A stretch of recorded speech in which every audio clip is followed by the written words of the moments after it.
तो आइए दोस्तों, इसको हम एक आसान तरीके से हल करके और आंसर निकालते हैं। तो दिया हुआ है कि प्रत्येक किलोमीटर के बाद का टैक्सी का किराया, जबकि प्रथम किलोमीटर के लिए किराया 15 रुपया है और अतिरिक्त किलोमीटर के लिए किराया 8 रुपया है। मतलब आप ऐसे समझिए, जैसे मान के चलिए कि ये आपका NH31 है, ठीक है। ये फर्स्ट किलोमीटर, ये सेकंड, थर्ड, फोर्थ, 5, 6। तो कहा गया है कि प्रथम किलोमीटर के लिए किराया 15 रुपया है, यानी कि ये जो प्रथम किलोमीटर का किराया है ये 15 रुपया है। और प्रत्येक अतिरिक्त, मतलब कि 15 किलोमीटर का 15 रुपये फिक्स करके रखा है कि आप प्रथम किलोमीटर जाइएगा तो आपको 15 रुपया देना पड़ेगा, ठीक है। और अगर आप उसके बाद अगर दूसरा किलोमीटर जाते हैं तो आपको 8 रुपया अतिरिक्त लगेगा। 15 रुपया तो लगेगा ही लगेगा और 8 रुपया उसमें ऐड हो जाएगा। तो दूसरे किलोमीटर जाइएगा तो 8 रुपया आपको और अधिक देना पड़ेगा। फिर तीसरे किलोमीटर जाइएगा 8 रुपया और अधिक देना पड़ेगा। चौथे किलोमीटर जाइएगा 8 रुपया और अधिक देना पड़ेगा। ऐसे ही पाँचवें में 8 देना पड़ेगा, छठे किलोमीटर में 8 देना पड़ेगा। ऐसे ही जाते जाइएगा और 8 जुटते जाएगा। तो चलिए आगे देखते हैं। तो मान के चलते हैं कि प्रथम किलोमीटर का जो किराया है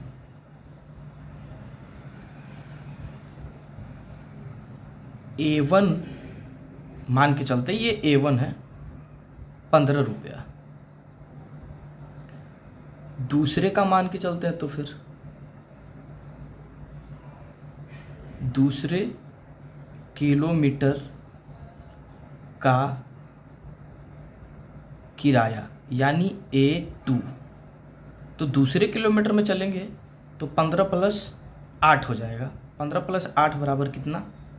23। तीसरे किलोमीटर का किराया यानी A3, 15 + 8 + 8, 15, 8, 8, 31 हो जाएगा। चौथे किलोमीटर का देख लेते हैं।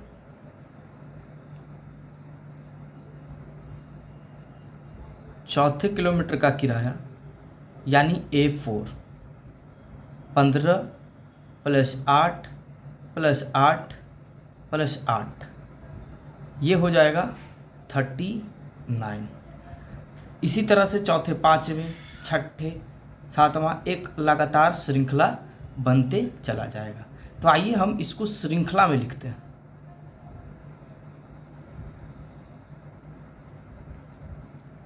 इसको श्रृंखला में लिखते हैं तो श्रृंखला हमारा क्या बनेगा? A1, A2, A3, A4, ऐसे करते करते आगे।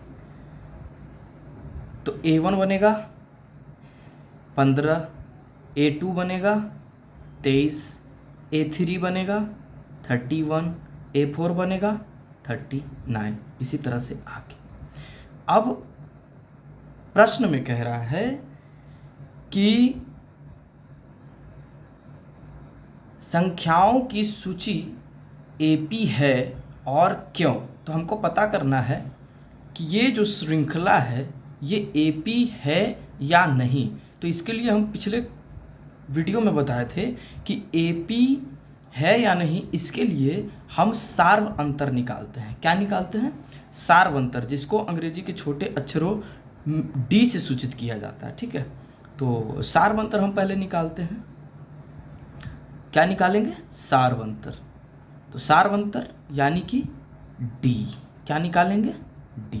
D कैसे निकलता है ये मैंने आपको बताया था कि दूसरे पद में पहले पद को घटाना है, यानी कि सारवंतर D बराबर A2 माइनस A1। ओके, फिर A3 माइनस A2, यानी कि अगले पद में पिछले पद को घटाना होता है और ऐसे ही सारवंतर निकलता है। तो A3 minus A2, A4 minus A3 सभी को निकालेंगे। A2 23, A1 15, आप 23 में से 15 घटाइए 8 आएगा। A3 minus A2, A3 31, A2 23 minus कर दीजिए 8 आएगा। A4 39, A3 31 माइनस कर दीजिए 8 आएगा। तो देख लीजिए सारवंतर सभी का जो निकला है वो सभी समान है। तो हम यहाँ लिख सकते हैं कि श्रृंखला का सार्वअंतर समान है,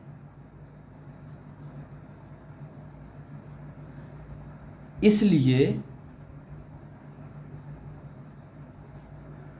दी गई सूची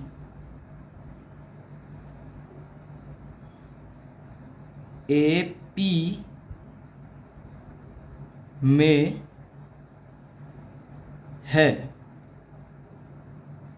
आशा करता हूँ कि आपको यह क्वेश्चन अच्छे से समझ में आया होगा। अगर समझ में आया तो लाइक करें, सब्सक्राइब करें और शेयर करें, और अगले वीडियो में हम आपसे मिलते हैं। Thank you.